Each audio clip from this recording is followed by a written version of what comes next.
morning, students. Hope you all are doing well. In today's class, I'm going to explain you guys about some questions of ICATS paper. You're going to have your exam on 9th and 10th of February, so you have to prepare very well about your ICATS.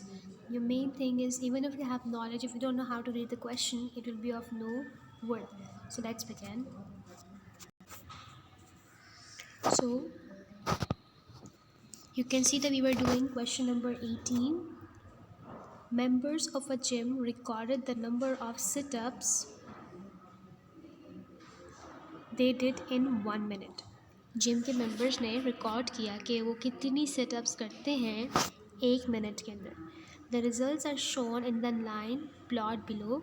Line plot you might have done it in your chapter number 16 of your D2 book. Statistical diagrams में आपने पढ़ा होगा ये कि हमने इसमें standard wave diagram किया था and then there was a dot diagram as well. So this is basically your dot diagram. इसको हम लोग line plot भी कहते हैं. So which of the following histogram best represents the data? पहला हम इन histogram को थोड़ा सा गौर करके देखते हैं. You can see that there are ranges from 25 to 26, 27, 28. So हमें पहले count करना पड़ेगा कितने लोग हैं इन दोनों ranges में from 25 to 26. So you can see that only there are 2 people. So let's write them all down here. So 2 people from 25 to 26. From 27 to 28 there are 5 people if you see here. From 29 to 30 we have 10. From 31 to 32 we have 1, 2, 3, 4, 5, 6, 7. From 33 to 34 we have 5 again. From 35 to 36 we have 1, and in 37 we have none of them. Alright, so we need to plot this data on the graph. So let's look here carefully. Let's zoom in a bit. You can see here in the first part, if you see here 25, 26, the first number has to be 2. So you can see it's 2 here. But from 27 to 28, if you see, we need to have 5. Yes, it's 5 here. From 29 to 30 we need to have 10. 31 to 32 we need to have 7. Yes, it's right, 7. So our correct answer will be this. But before we proceed towards the next question, we need to check out कि अगर यही answer है या कोई और answer भी है. So let's check out this question. You can see it is 4 here, it is 10 here, it's 14 here. So the values are not the same as they had to be. It is not matching to our interpretation. Let's check out the last part, the part C1. You can see it's 2 here, it is 5, it is 14, it has to be 10, right? So the answer is also again not matching up with the range. Let's check up the last one. The values are 2 less, which is again not matching with our answer. So the next question, the areas of some bodies of water in Massachusetts are shown in the table below. कुछ areas हैं जहाँ पे water bodies हैं Massachusetts में, उनका हमें यहाँ पे क्या बताया जा रहा है, उनका एरिया बताया जा रहा है. You can see in arcs. So the mean area of 5 bodies of water is 214 acres. कहने के जब हम 5 के 5 एरियाज़ का मीन निकालेंगे तो हमारे पास कितनी वैल्यू आ रही है. Are we getting the value 214 acres. What is the area in acres of Kidsbury Pond? Kidsbury Pond की वैल्यू क्या है, क्या उसका रियल एरिया होगा. हमें 4 जगह की दी हुई है. You can see Silver Lake is 70, Neponset Reservoir is 300 in arcs, Whitehall Reservoir is 575, Greenwood Lake is 110, but we are not given the value of the Kingsbury Pond. So हमें पहले देखना है कि हम मीन कैसे निकालते हैं. अगर मुझे इन डेटास का मीन निकालना तो पहले मैं क्या करती हूँ. First I would add up all the values. तो हम कैसे add up करते हैं. We would add up 70 plus 300 plus 575 plus 110. It's getting too dark here. और हम क्या करते हैं, हम लोग अपनी किंग्सबरी पॉन्ड की भी वैल्यू यहाँ पर लिखते. What is the value of Kingsbury? We don't know the value of Kingsbury. So what you're going to do is, हम इसकी वैल्यू को एक लेटर से रिप्रेजेंट करते हैं, that is an x. ठीक है, फिर हम लोग क्या कर रहे थे, हम डिवाइड करते कि कितनी जगह। We know that we have 5 places, 1 2 3 4 5, so we have 5 places, तो हम इसको 5 से डिवाइड करते हैं। और जब हम इन तमाम वैल्यूज़ को ऐड करके डिवाइड करते तो हमारे पास क्या आंसर आता, we will get the answer as mention 214, so 214। अब मुझे क्या करना है, I need to find out this unknown value that is x. मुझे इस एक्स को फाइंड करना है, मुझे इस एक्स को कैलकुलेट करना है। तो कैसे कैलकुलेट करेंगे, ईजी वे है कि आप इस 5 को यहाँ पे ले आए। So when I bring this 5, यहाँ पे 5 डिवाइड हो रहा है, जब वहाँ पर लेके जाएंगे तो 5 क्या हो जाएगा, 5 वहाँ जाकर मल्टीप्लाई हो जाएगा। सो 214 multiply by 5, you will be getting, I'm doing it all up, 1070। तो जब मैंने 5 को वहाँ शिफ्ट किया, that will be equal to now again as it was before, x plus 70 plus 300 plus 575 plus 110। इसको हम दोबारा से लिखते हैं। सो as we know that as we multiplied 5 went there, 5 into 214 we got 1070, so x plus 70 plus 300 plus 575 plus 110. So what I'm going to do is I'm going to keep the x aside and I'm going to add up all of these values. So 70 plus 300 plus 575 plus 110. You will do it all manually as you will not be allowed to use any calculators. So 1070 is equals to x, and if I add up all of these values together I'm going to get 1055. Now I need to find the x, so to find the x I need to shift this side. This is positive and it becomes negative there, so x is equals to 1070 minus 1055. So if I subtract it, I'm going to get the answer, that is x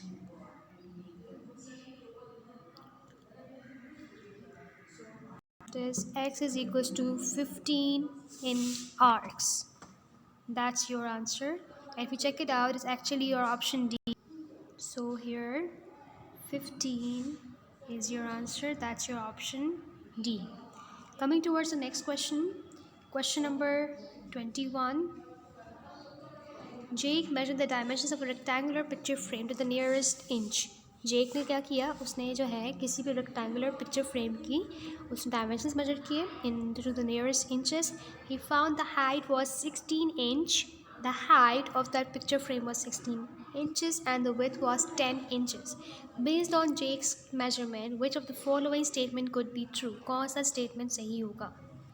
So let's draw out this picture frame. It's right here. If you see, the height is basically the standing part of the picture. So I'm going to label it. It is 16 inches. And what is the width of the frame? That is 10 inches. So based on Jake's measurement, which of the following statement could be true? कौन सा statement true है? The actual width of the picture frame is 9.4. कहने के जो actual width है ना वो उसकी basically 9.4 है.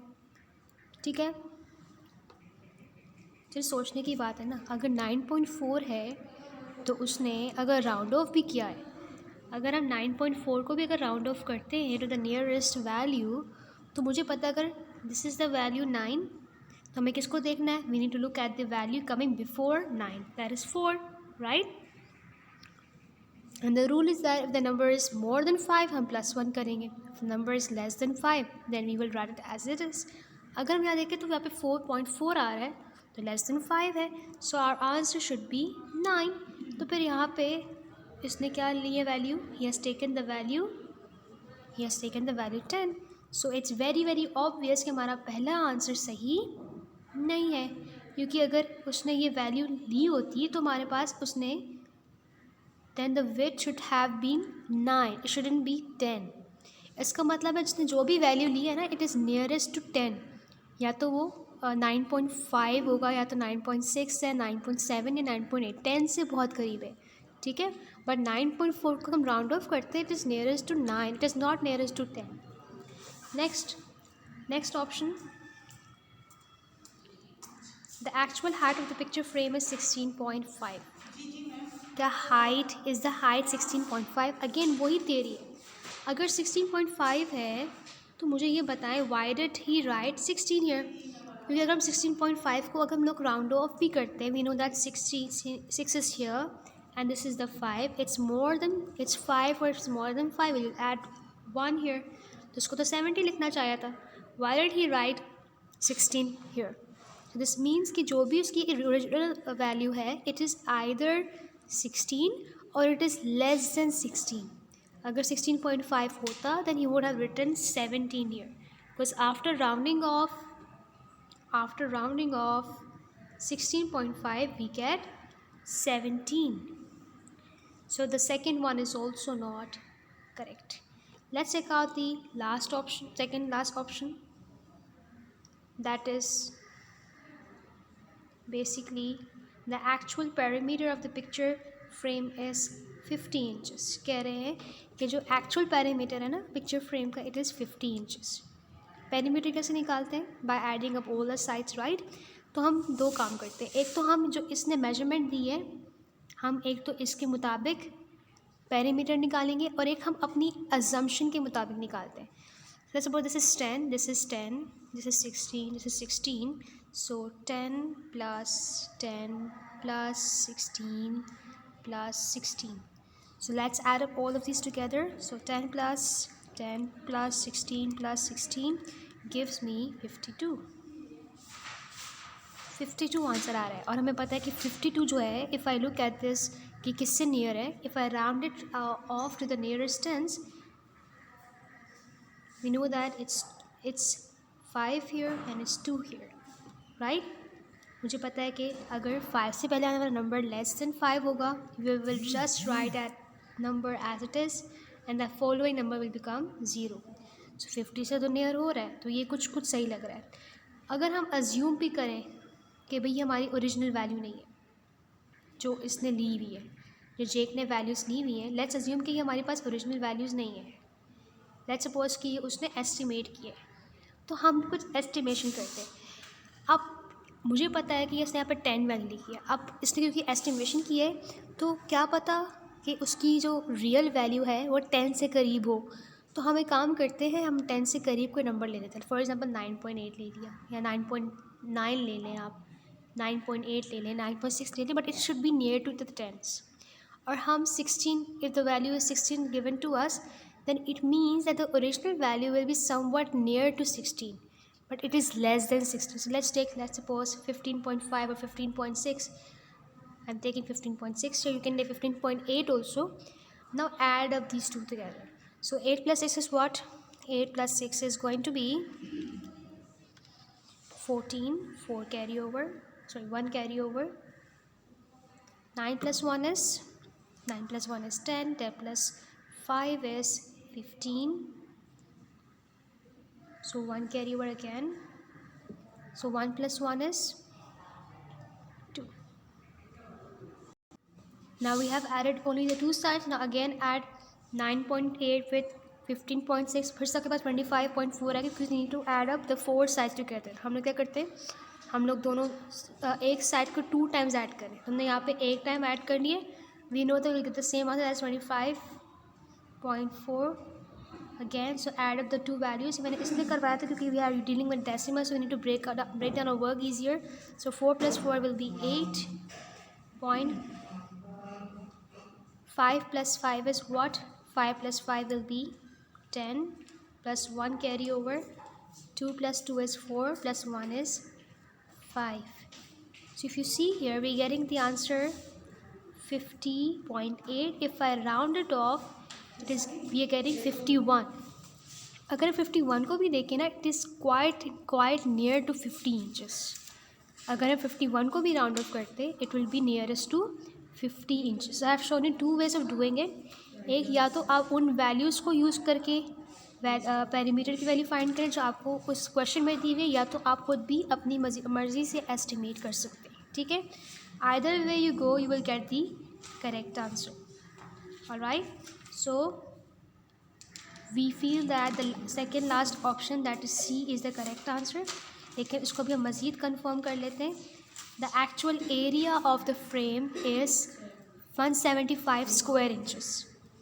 अब हम एरिया निकाल के चेक करते हैं. मुझे पता है कि एक साइड क्या थी इसकी, 16 थी, and the other side is what, other side was 10. So 160 into 10 is what, 160. तो अगर ये एस्टिमेटेड वैल्यू भी है ना, तो ये ओरिजिनल जो वैल्यू यहाँ पे दी हुई है उसमें कितना डिफरेंस है. So 175 and 160 are lot far, बहुत दूर है.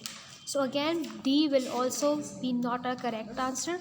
सो option C is the perfect answer, we see. Next, याट owns a food truck. Next question, याट का एक अपना फूड ट्रक है. He offers selection of 8 types of sandwiches and 4 types of tacos. अब वो क्या ऑफ़र कर रहा है, वो कहता है कि आप कोई भी ना 8 टाइप्स ऑफ सैंडविच आप ले लें और कोई भी 4 टाइप्स ऑफ टैकोस ले लें. अब कुछ कंडीशंस हैं. He is telling that he will increase his selection of sandwiches by per month, 1 per month. अब होता है ना, जो बिज़नेस करते हैं तो जो कंपनीज होती हैं, they give them some offers कि वी विल बी गिविंग. जो अभी स्टार्ट करते हैं, जो न्यू कस्टमर्स होते हैं, दे स्टार्ट विद 2 वैराइटीज़ कि हम आपको 2 वैराइटीज़ देंगे. फिर जैसे जैसे आप अगर ज़्यादा ख़रीदेंगे तो उनकी वैराइटीज़ बढ़ाते थे कि अब आपको मैं ये भी दूंगा, अब आपको मैं ये भी दूंगा. So he is like, I will only give you 8 types of sandwich. मैं आपको 8 टाइप्स ऑफ सैंडविचेस दूंगा and I will give you 4 types of tacos. अब उसने क्या बताया, he is telling us that कि वो क्या करेगा, वो हर month, every month, he will increase the selection of sandwiches by 1 per month. कहने लगा कि अगर आप मेरे पास शॉपिंग करते रहेंगे, if you will keep on ordering me, अगर आप अपने ऑर्डर्स देते रहेंगे, तो मैं क्या करूँगा, मैं आपको ना हर महीने एक नया सैंडविच सेलेक्ट करने दूँगा. और उसने क्या बोला, he will increase the selection of tacos by 2 per month. और क्या होगा, और वो क्या कर सकता है, वो आपको एवरी मंथ 2 टैकोस भी डिफरेंट तरह के सेलेक्ट करने देगा. So the question is in how many months will Vyat offer an equal number of sandwiches and tacos selection? कहने के कितने महीनों के बाद सैंडविचेस का सिलेक्शन और टैकोस का नंबर बिल्कुल इक्वल हो जाएगा. इसको हम कैलकुलेट करते हैं. फॉर एग्जांपल, हमें पता है कि पहले महीने वो क्या दे रहा है. अगर हम बिज़नेस स्टार्ट करते हैं इसके साथ, याद के साथ, तो फर्स्ट मंथ वो कितने देगा हमें, वी नो दैट वो हमें 8 सैंडविचेस देगा और 4 टैकोस देगा. ये तुम्हें पता है.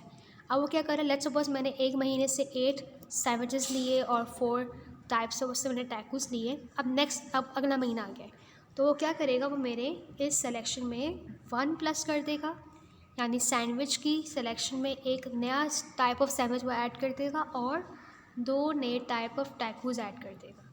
तो अब अगर मैं इसको कैलकुलेट करूँ, अब अगले महीने मेरे पास कितने सैंडविचेस की टाइप्स आने वाली हैं, I am gonna have 9 types of sandwiches and 6 types of tacos.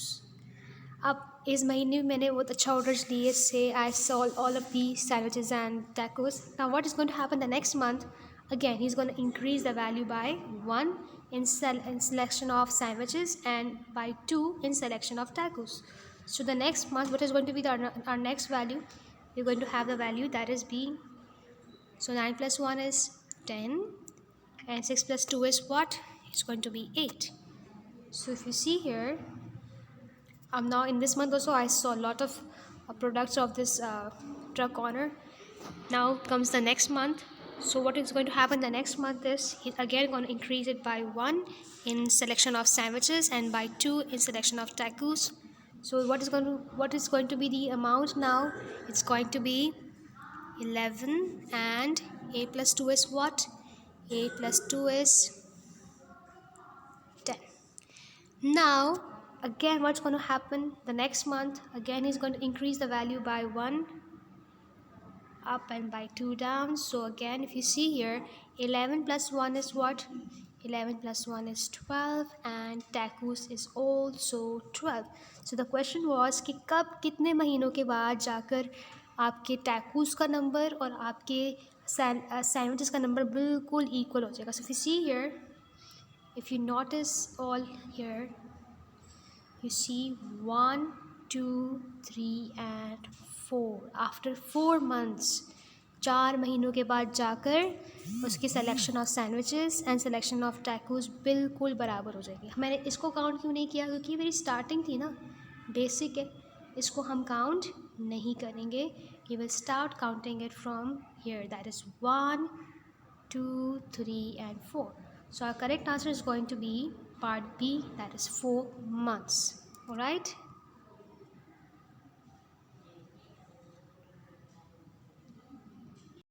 Now question number 23 basically. A support wire is attached to a tree at a height of 9 feet. एक ट्री है, एक wire को connect किया गया है 9 feet. आपने इसी examples देखी होंगी. बेसिकली जब आप लोग जाते हैं कैंपिंग के लिए तो आप ज़मीन से लेके रस्सी लेते हो and then you connect to the top of the tent. So basically if you see here, ये एग्जांपल दिया गया, एक वायर को कनेक्ट किया गया है टॉप के साथ. ठीक है. The wires anchor to the ground as shown the diagram. इसको ग्राउंड पे स्टिक किया हुआ है. Based on the dimension in the diagram, what is the length in feet of the supporting wire. कहने के इस डायग्राम के मुताबिक मुझे बताएं कि इस वायर की लेंथ क्या होगी. If you look at the shape carefully, जब मैं ये वायर कनेक्ट कर रही हूँ ज़मीन पर, यू कैन सी कि यहाँ पे मुझे पता है कि एक तो कोई लेंथ है, कोई हाइट है इस ट्री की, और कोई कुछ दूरी पे जाकर आप ज़मीन पे इसको कनेक्ट कर रहे हैं. So if you see here, there is a shape forming here, that is a triangle. And you know that in a right triangle we are given the facility, there is a theorem, that is Pythagoras theorem, कि जब भी हमें किसी भी triangle की right angle triangle, अगर हम देखें there is a right angle triangle here, whenever I need to find out the third side of a right angle triangle, what do I do is I use Pythagoras theorem. What is Pythagoras theorem? So h square, that is the hypotenuse,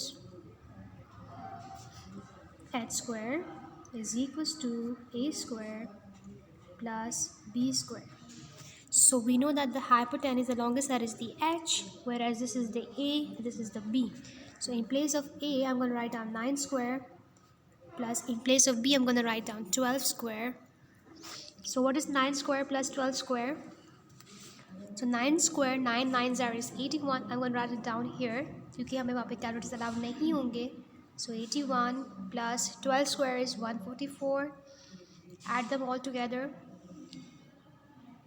So 81 plus 44 is basically 81 plus 144 is equals to 225. अब वो कौन सा number है जिसको मैं 2 दफ़ा multiply करूँ and I will get 225. इसकी टेबल में आपको निकालना सिखाई थी. सो एच स्क्वायर है, स्क्वायर रूट इधर भी होगा, स्क्वायर रूट इधर भी होगा. What is the meaning of the word square root? जड़ निकालें, उस स्क्वायर की जड़ निकालें कि वो स्क्वायर बना कैसे, किस नंबर से बना, किस नंबर को मल्टीप्लाई करूँगी 2 times, I get 225. So if you check out it will be number 15. ये हम लोगों ने स्क्वायर रूट्स में पढ़ा था कि स्क्वायर और स्क्वायर रूट्स कैसे निकलते हैं, क्यूब एंड क्यूब रूट्स कैसे निकलते हैं. So our correct answer is going to be B. Now this comes a very very interesting question. This is the last question which I will be discussing with you all. इसके बाद जितने भी questions आप लोग खुद solve करेंगे and then I will be doing a different paper with you all. If you see here, the question is the long term parking rate at Reliance Durham Airport is $2 per hour. मतलब अगर पर घंटा अगर आपने गाड़ी park करनी है so you have to pay $2 per hour और part of an hour with $10 daily maximum. अगर आपको फुल डे पार्किंग करनी है तो क्या चार्जेस होंगे? $10. अगर आपको फुल डे लगानी है, मतलब अगर आप सुबह से लेके अगले सुबह तक अगर आप आओगे देन यू हैव टू पे $10, like 12 AM to 12 AM the next day. Suppose you park a car on Friday afternoon. फ़र्ज़ करें कि आपने अपनी गाड़ी पार्क की फ्राइडे आफ्टरनून को at 8:30 and pick it up on the following Tuesday at 9:30 AM. What will be your parking fees? अभी तो मुश्किल सवाल है. पहले हम डिवाइड कर लेते हैं डेज़. फ्राइडे को पार्क की और कब लेके जा रहा है वो अपनी गाड़ी को? ट्यूसडे लेके जा रहा है, राइट। तो मुझे पता है कि फुल डे की क्या चार्जेस हैं, इट इज़ $10। सो फ्राइडे 8:30 से लेकर फ्राइडे का 8:30 और सैटरडे के 8:30 तक उसका पूरा दिन मुकम्मल हो जाएगा। तो इस पूरे दिन में उसको कितने पे करने पड़ेंगे, $10। ठीक है जी। सो अब मुझे पता है कि सैटरडे के 8:30 के बाद से लेकर संडे की 8:30 तक, राइट, उसको कितने पे करने पड़ेंगे, अगेन $10, राइट। अब यहाँ पर ट्यूसडे को हटाना पड़ेगा और संडे की 8:30 के बाद से मंडे की 8:30 तक $10। अब यहाँ देखें, अब यहाँ पे उसने कितने बजे अपनी गाड़ी पिक की है, उसने 9:30 पे की है, लेकिन मुझे पता है कि उसका पूरा दिन कब मुकम्मल होगा, मंडे की 8:30 से ट्यूसडे की 8:30 तक उसका पूरा एक दिन मुकम्मल होगा। लेकिन उसने गाड़ी कितने बजे पिक की थी, he has picked his car eight basically 9:30। ऐसा ही हुआ है ना। सो if you see here $10 plus $10 plus $10 plus $10 कितने बन रहे हैं, इट इज़ बेसिकली $40, राइट। $40 बन रहे हैं, सबको ये पता ही है। तो उसको जो है 4 दिनों की अमाउंट $40 पे करनी है, लेकिन ये प्रिसाइज अमाउंट नहीं है। उसने 1 घंटा एक्स्ट्रा अपनी गाड़ी लगाई रखी है। तो हमने यहाँ पे क्या बताया गया कि पर आवर्स को कितना चार्ज पड़ने वाला है, पर आवर उसको basically if you see here उसने 9:30 तक अपनी गाड़ी खड़ी की, तो उसका 1 घंटे का डिफरेंस है, ठीक है। पर आवर वो कितना चार्ज करें, they are charging $2 per hour और पार्ट ऑफ एन आवर, ठीक है। पर आवर $2 वो चार्ज करें, तो बेसिकली उसको कितना पे करना पड़ेगा, $42, ठीक है। अब हमारे पास प्रिसाइज वैल्यू नहीं दी हुई है, so we will have to look for the near value. If you see यहाँ पे सबसे नियरेस्ट वैल्यू कौन सी आ रही है, $48, 42 के बहुत करीब है। नियरेस्ट तो नहीं कह सकते, राउंड ऑफ तो नहीं कर सकते, लेकिन करीब करीब, क्योंकि आप एस्टिमेट लगा रहे हैं, हम एस्टिमेशन कर रहे हैं यहाँ पर, ठीक है। तो एस्टिमेशन में ऊपर नीचे हो सकती है वैल्यू, तो that is $48 will be our answer. I hope कि सबको ये लॉजिक समझ में आ गया होगा, एंड आई होप कि सबको ये बात क्लियर हो गई होगी, ठीक है। That's all for the class, take care, अल्लाह हाफिज़।